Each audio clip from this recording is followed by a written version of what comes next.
Ընկերներ, շատ բարի օր, հուսամ լավ եք, անդրադառնանք մեր նախորդ հարցին, խոսքը ֆարշ բառի հայերեն համարժեքին է վերաբերում եւ այսպես նախ նշենք, որ ֆարշը, ռ, ոչ թե լ, որովհետև ֆալշը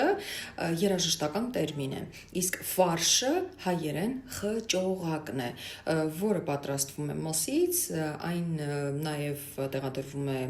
բլինչիկի մեջ, նաև տեղադրվում է տոլմայի մեջ եւ այլն։ Հիմա, քանի որ բլինչիկի անունը հնչեցրի, ուստի խնդրում եմ ասեք բլինչիկ բառի հայերեն համարժեքը։ Անցած տարի ենք անդրադարձել այս հարցին։ Խոսենք նաև մեր հրաշք գրքի մասին, որը հիմա ամանորի համար լավագույն նվերներից մեկը կարող է լինել հայի բառարան հացի նման։